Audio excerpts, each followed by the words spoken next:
In the next 2 lectures, let us see some practical applications whose governing differential equations are of the form of the general 2-dimensional boundary value problem, for which we already derived finite element equations. And for each of these applications that we are going to look at the basic variables and equations, let us look at first the basic variables and associated equations corresponding to that application, and these variables are then interpreted in the context of variables in the general 2-dimensional boundary value problem, and then we will derive the finite element equations and finite element solutions we will try to obtain using the derived finite element equations. So, as a part of this, let us start with torsion of prismatic bars.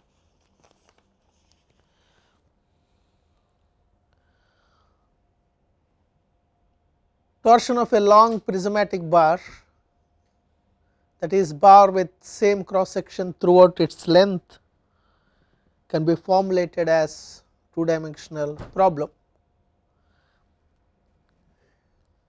using 2 approaches. One is either stress function, one is stress function approach and other is warping function approach. But whatever equations that we are going to derive, we will stick with stress function approach.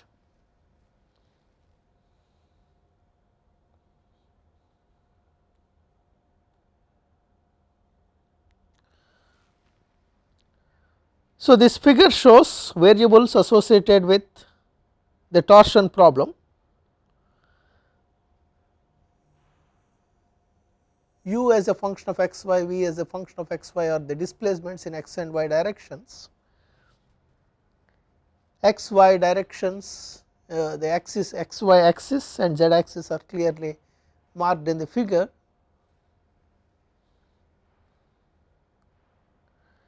and u and v are the displacements in x and y directions, and w is the displacement in z direction, which is oriented along centroidal axis of the bar.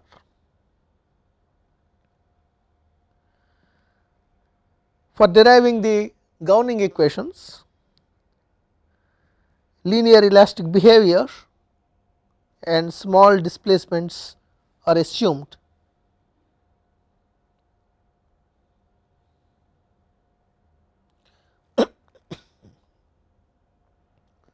Besides linear elastic behavior, small displacements, the following are the key assumptions. Displacements u and v are related to the angle of twist. Angle of twist is indicated in the figure, and the displacement along x direction and displacement along y direction are related to angle of twist theta.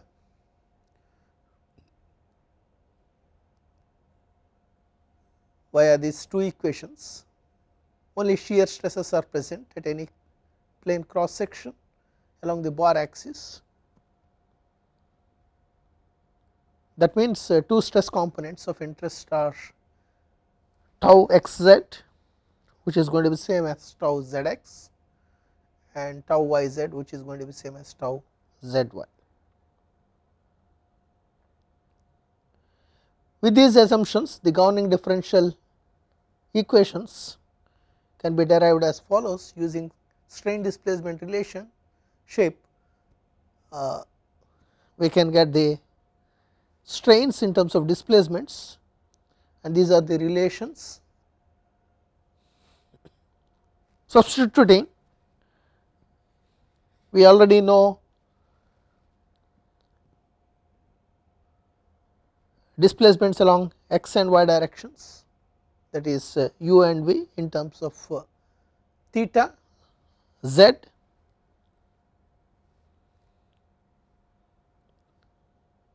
or theta. Substituting the assumed displacement field, u is equal to minus theta z y, v is equal to v is equal to theta z x. Substituting these, the previous strains can be expressed in terms of angle of twist theta.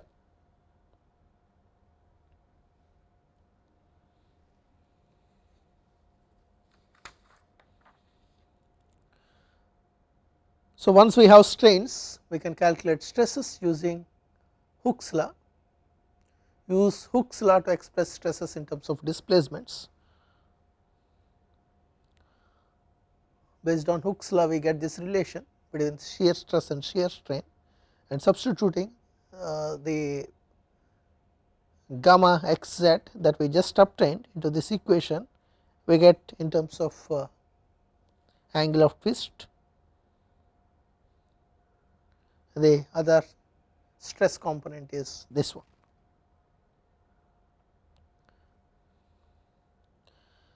Write the equilibrium equations by considering equilibrium of forces acting on a differential element in the cross section. We get this equation, and now imagine a stress potential such that it satisfies these equations,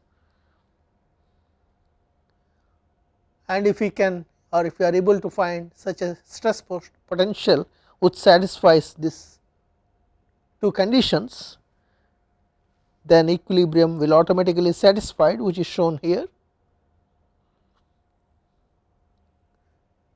because when we substitute these stress components, we notice that equilibrium equation is automatically satisfied. So, basically the problem is reduced to finding a stress function from stress strain law. We know that stresses are given by these two equations, which in turn can be related to the stress potential.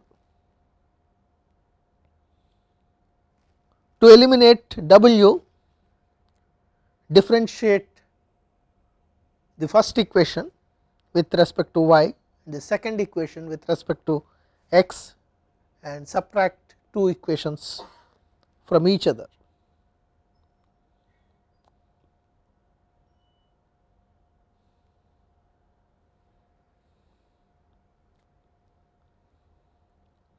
Subtracting the second equation from the first, we get the governing differential equation in terms of stress functions.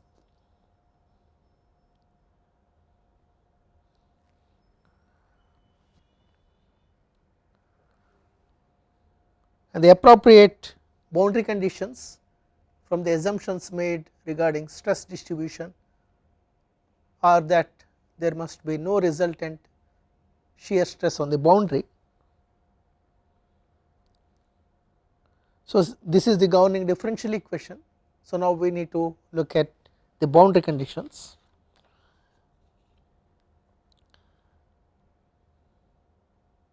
So, boundary conditions will be derived based on the condition no resultant shear stress, there is no resultant shear stress on the boundary,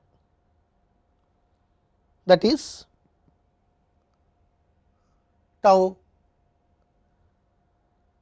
xz times nx plus tau yz times ny is equal to 0, where nx and ny are nothing but the components of outer normal, which is shown in the figure along x and y directions, or in other words nx and y are the direction cosines of outer normal to the surface. Since we know the relation between the shear stress components and the stress potential, we can express this equation in terms of stress potential.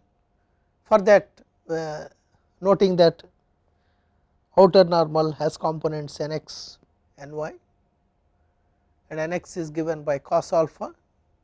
Cos alpha can be calculated based on the figure that is shown there, that is dy over ds, and ny is equal to sin alpha, which is given by minus dx over ds, where ds is a small element of idealized boundary.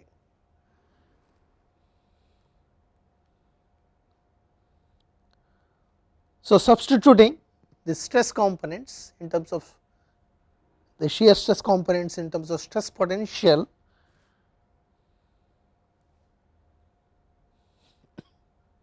and also substituting Nx Ny in terms of dy ds and dx ds,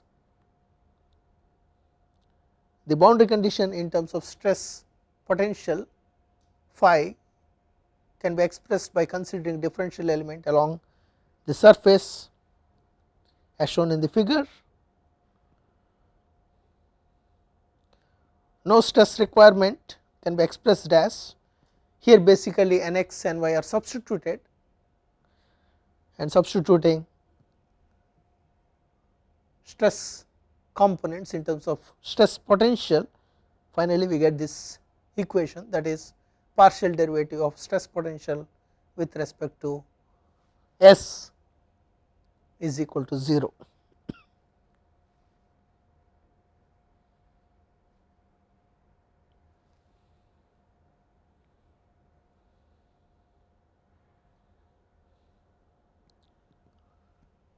Basically, the meaning of partial derivative of stress potential with respect to S is equal to 0 means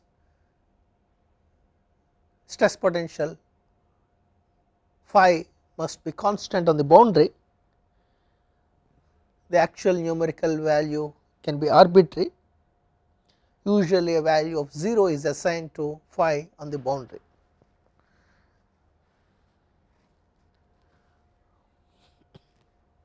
So, basically the torsion problem is governed by the following boundary value problem. This is the governing differential equation with, that is, second derivative of phi with respect to x plus second derivative of phi with respect to y plus 2 times shear modulus times angle of twist is equal to 0 with shear with stress potential, sorry, with stress potential phi is equal to 0 on the boundary. So, this is the problem statement. So, basically to repeat that, this is the problem statement.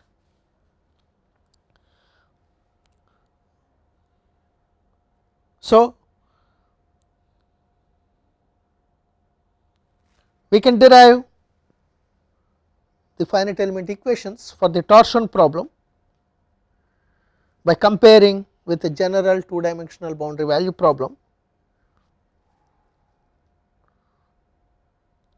The equations corresponding to general 2-dimensional boundary value problem. So, basically let us go back and see what we have done for 2-dimensional boundary value problem. The 2-dimensional boundary value problem statement is like this: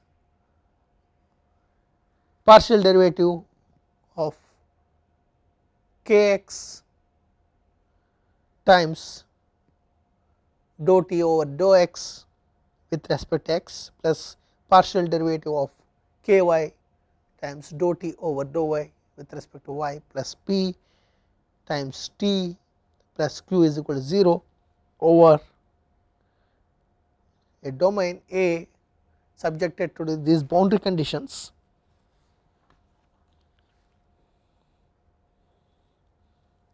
essential boundary condition and natural boundary condition can be specified.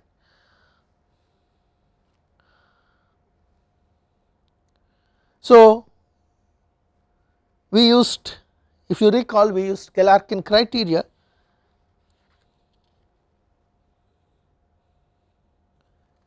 and we derived the finite element equations. The Galerkin criteria corresponding to the general 2 dimensional boundary value problem can be written like this, and we can use Green's theorem on the first two terms. Green's theorem is summarized here, integration by parts in 2 dimensions. These are the two formulas that we can use to simplify the previous equation. So, using these two formulas, the previous equation, here nx and y have same meaning as what we discussed, direction, cosines of boundary, normal. So, using these two equations, the first two terms of the earlier equation can be written in this manner, and if you see the second integral, integral over S2, based on the explanation that is provided earlier when we are looking at the derivation of the finite element equations for general 2 dimensional boundary value problem, this equation can be further written in matrix form like this, and the integral, the term with integral over S2 can be replaced with the term with integral over S as shown in the second equation for the reasons that I explained to you earlier. So, basically using Galerkin criteria we get this in terms of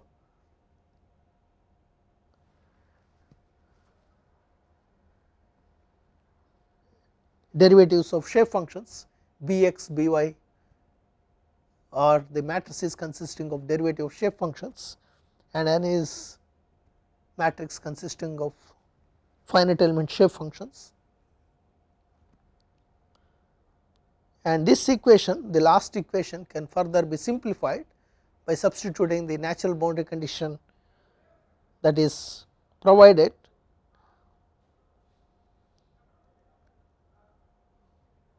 So, substituting this natural boundary condition into the previous equation can be further written or further simplified, and the complete element equations can be written as follows, where each of these components kx, ky, kp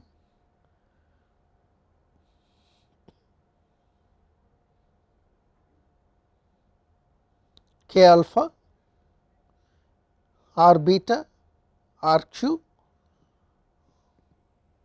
are as defined here, and it must be kept in mind that k alpha, r beta are added only for those elements for which natural boundary conditions are specified.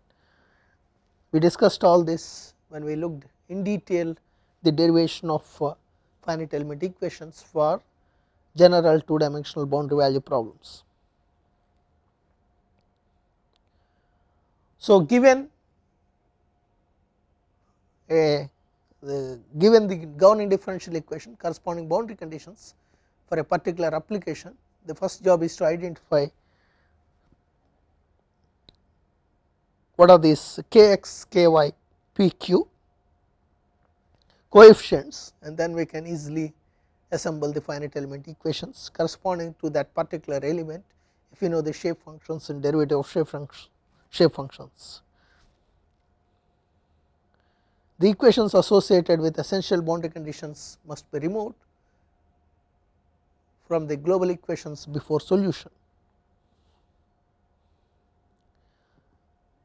Since the shape functions are very simple, for linear triangle it is possible to carry out all integrations in closed form assuming kx, ky, pq are constant over element to get element equations in an explicit form as follows. So, kx for linear triangle element is given by this, which can be further simplified, and similarly ky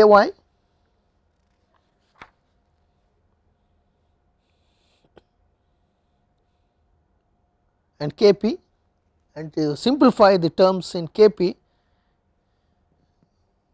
since shape functions are not constant, we require to use some formula. Fortunately, following simple formula is available for integrating shape functions over element. So, this is the formula which you can use to simplify the terms in Kp, and where alpha, beta, gamma are the integer powers of shape functions n1, n2, n3. A is the area of triangle, and the symbol exclamation denotes factorial, and using integration formula the terms in Kp can be evaluated as follows. One of the term is shown here, and one more term, and similarly other terms can be evaluated.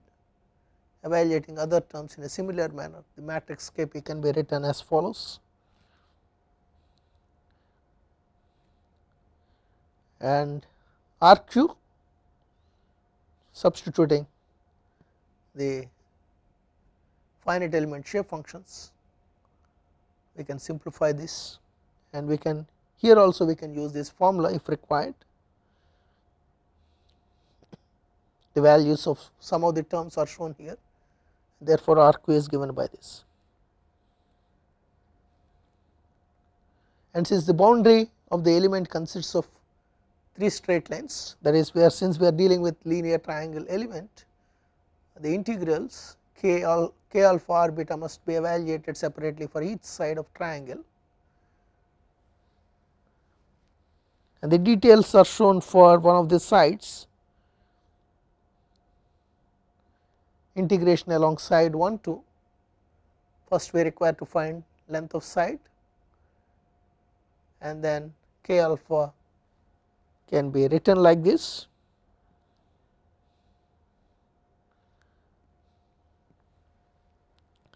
and we require to know which shape functions are going to be non-zero.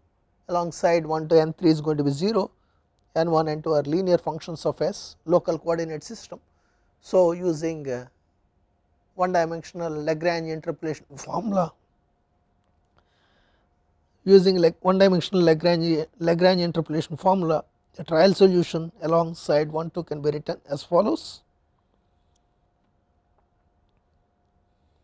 and substituting this into k alpha, we get, or we can approximate k alpha along side 1 2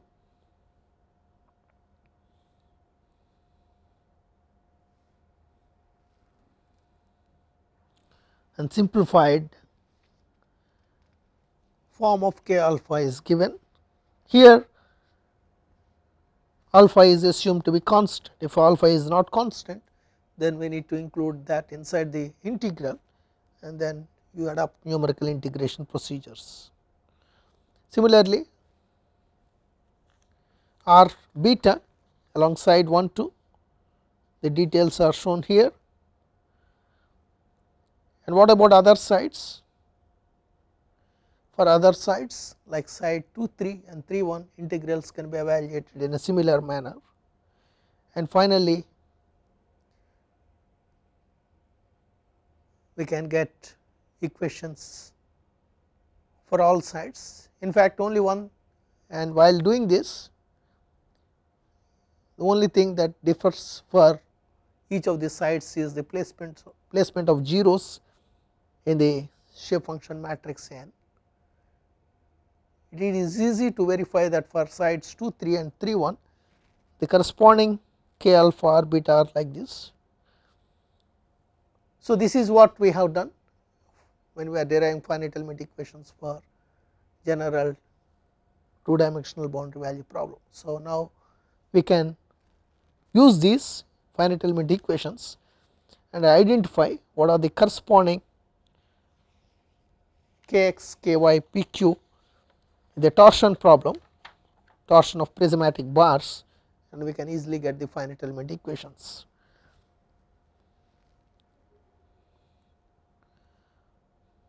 So, this is the governing differential equation subjected to the boundary condition that stress function is equal to 0, the essential boundary, and comparing this with whatever we just briefly reviewed, comparing this equation with the general 2 dimensional boundary value problem, we see that kx ky is equal to 1, p is equal to 0, q is equal to 2 g theta. So, we can easily substitute this information into the equations that we have just seen, and we can get the equations corresponding to torsion of prismatic bars. Triangular element equations for torsion can be written using the general formula as follows.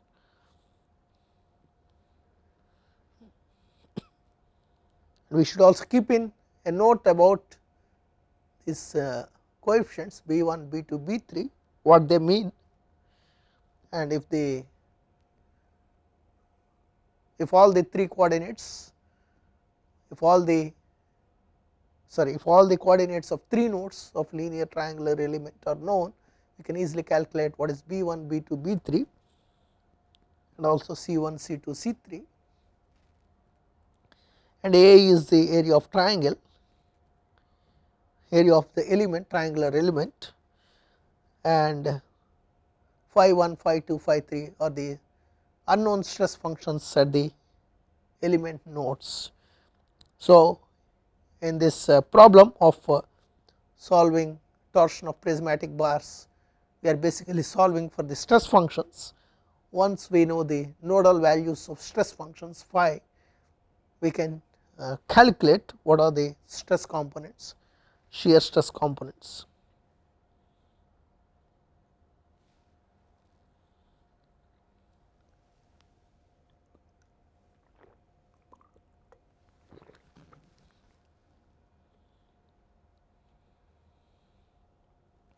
Once the nodal values are known, stresses can be calculated using element shape functions.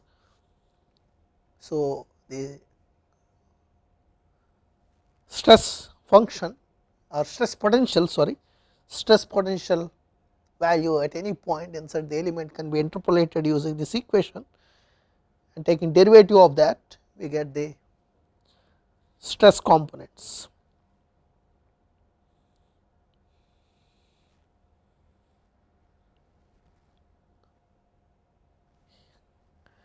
What about torque calculations? In practical applications, the torque required for unit angle of twist is frequently of interest.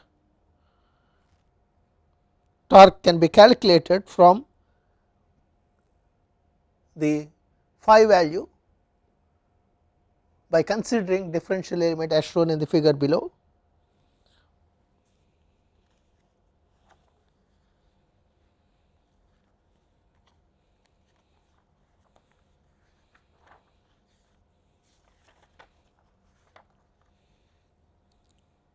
And to develop the relation, we can take moments about origin,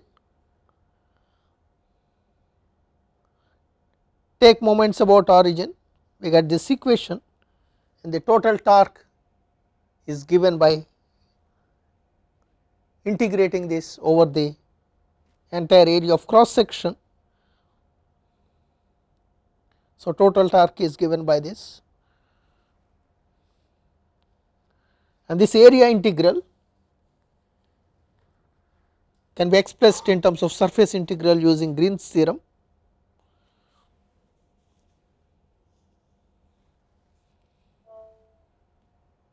Using Green's theorem, the integral can be expressed in terms of surface integral. We have already looked at Green's theorem formulas. So, using those we can write this equation, and we also know that the essential boundary condition states that stress potential phi is equal to 0 on the boundary. So, the first two terms, which are basically integrations over the surface, are going to disappear.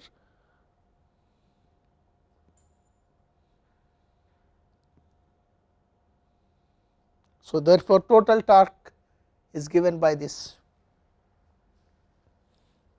And how to calculate this using finite element, the nodal values that we obtained using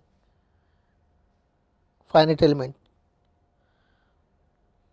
In finite element calculations, torque is computed over each element and then summed,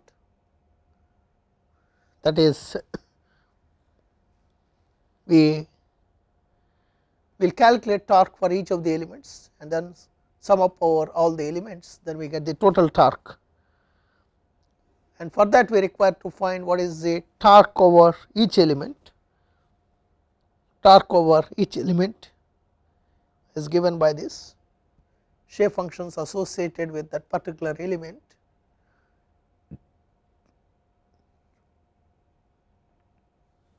and simplifying this equation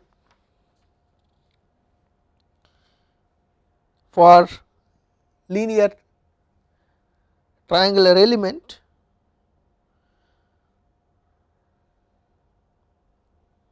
we know that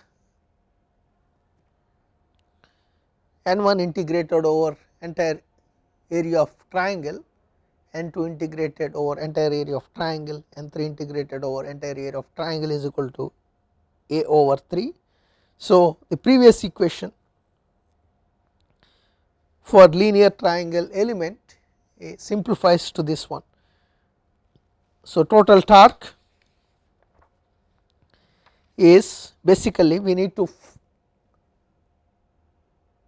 add over all elements, for each element it is 2/3 area times or 2 times average stress function stress potential value.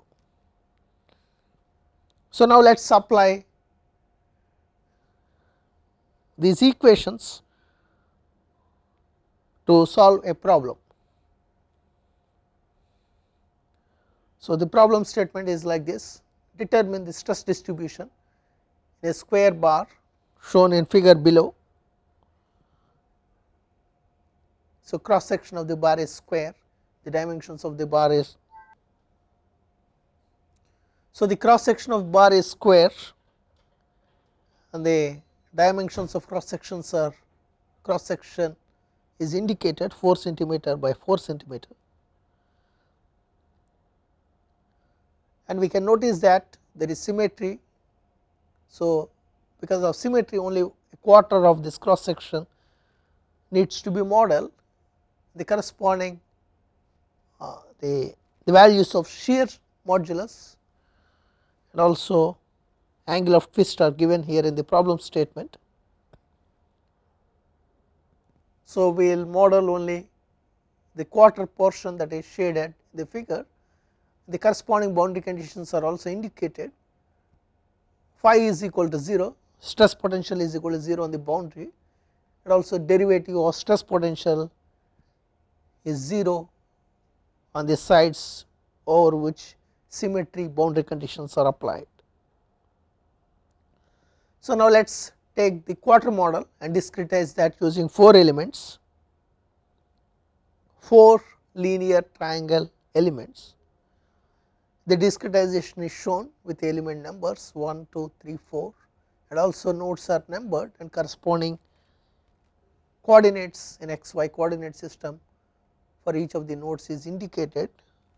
So, element 1 comprises of nodes 1, 2, 5, element 2 comprises of 1, 5, 3, element 3 comprises of 2, 5, 4, element 4 comprises of 3, 5, 4.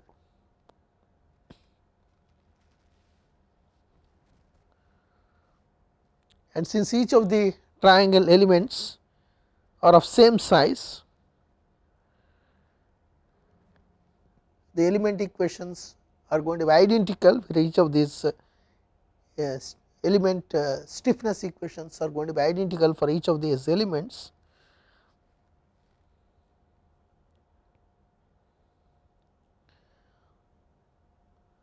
And substituting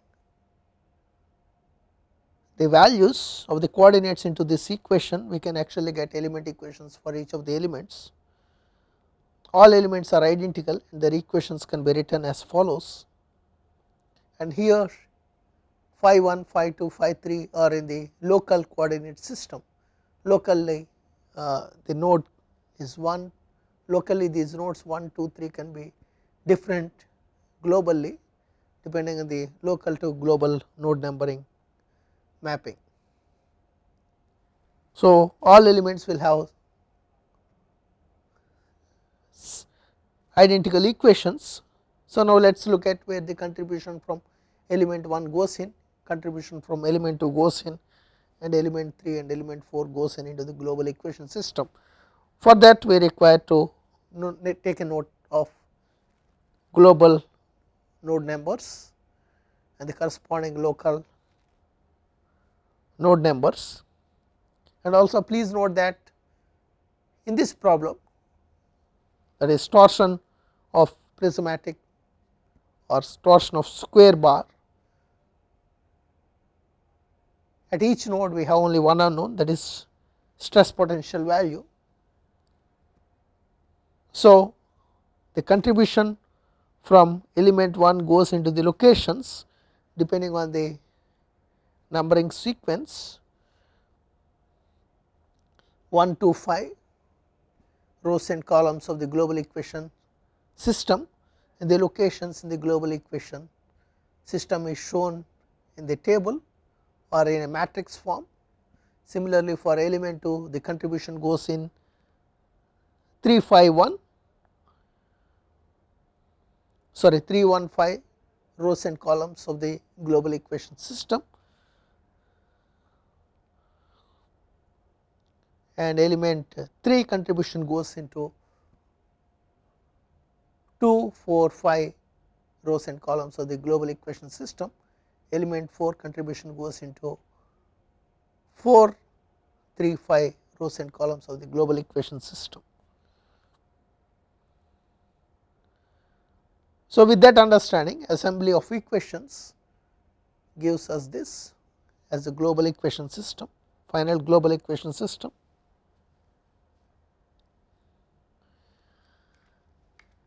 And we know that stress potential is equal to 0 on the boundary, that is along nodes 2, 4 and 3. So, substituting the essential boundary condition, that is stress potential value at nodes 2, 3, 4 is equal to 0, we will be left with only the first and last equations, and solving those two equations we get phi 1 and phi 5 as these values. Once we have the stress potential, we can easily calculate stresses. So, solution of phi 1 phi 5 are these. So, stress calculations,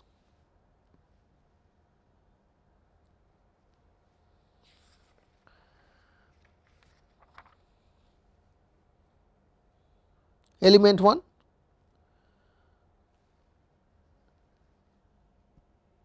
substituting the derivatives of shape functions and the nodal values corresponding to element 1, we get shear stress component tau x z as 0 and tau y z as 1.333. Similar calculations can be repeated for element 2, element 3, element 4. Basically, we need to substitute the stress potential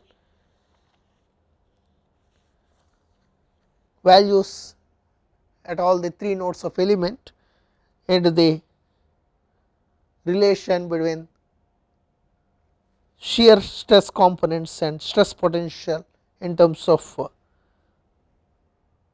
derivatives of finite element shape functions and the nodal values of stress potential that we already looked at. So, once we have the stresses, we can also similarly calculate torque. Torque is basically 2 times the area of triangle times average value of stress potential in each of the element. So, for element 1 stress potential average is phi 1 plus phi 2 plus phi 5 divided by 3, that times 2a, that gives us 2.667. Similarly, for element 2, element 3 and element 4. So,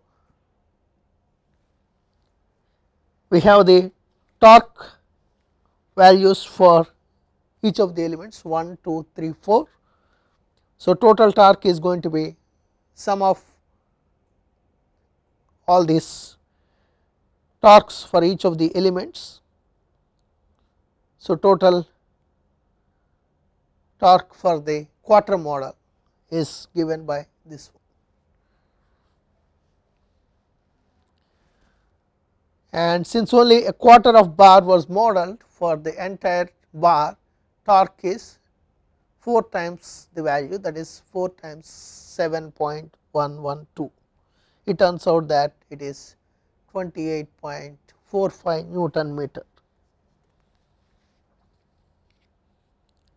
Also, this problem can be solved exactly. The exact solution is 36 Newton meter, and if we compare with the value that we obtained 28.45 Newton meter with 36 Newton meter, it can be noticed that there is 21% error, and that is because we used only, first of all we used only linear elements, and that too we used only 4 linear elements. So, now let us repeat this calculation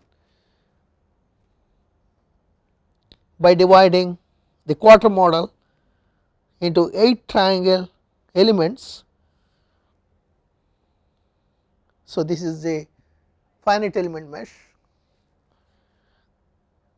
and the procedure is same for each of the elements. All elements are identical for each of the elements.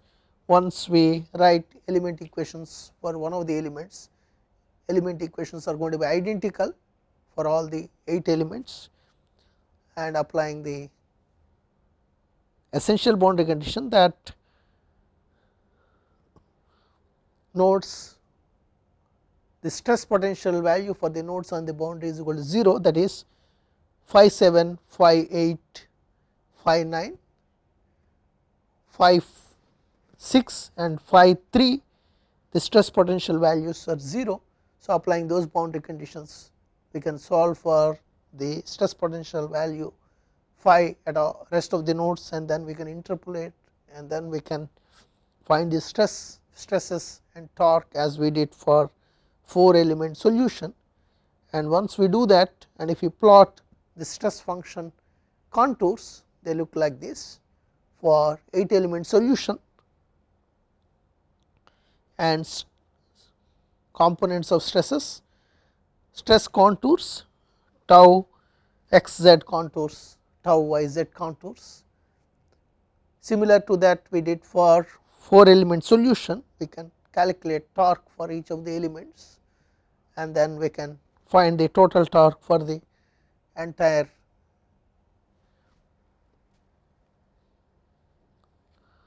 square bar, and the total torque when 8 elements are adapted turns out to be 26.67 Newton meter, and the calculation is also repeated by taking 32 elements, and the finite element discretization is shown. Everything is similar since all elements are identical. Finite element shape functions or finite element equations are going to be same for all elements, and again applying the condition that stress potential value along the boundary is equal to 0, and we get the reduced equation system. Solving those equations, we get the stress potential at other nodes, and then we can do interpolation for calculations of stresses and torque, and the stress function contours are given here.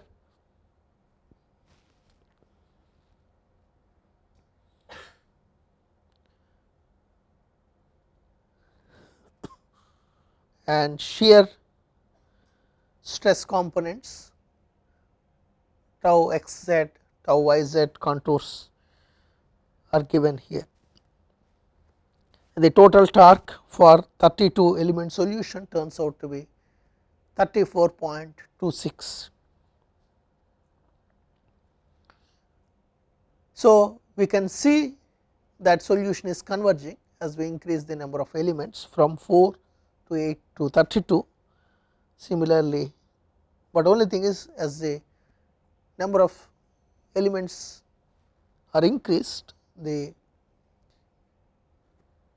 is going to be difficult to do hand calculations. We need to automate it, and we can write a computer code to do more refined finite element calculations using the automated code. So, here 128 element solution is shown. A 128 element solution gives torque 35.34 Newton meter, whereas the exact value is 36 Newton meter. And so, basically the solution is converged or it is converging. So, the finite element equations that we developed are correct. So, this is the way we can develop finite element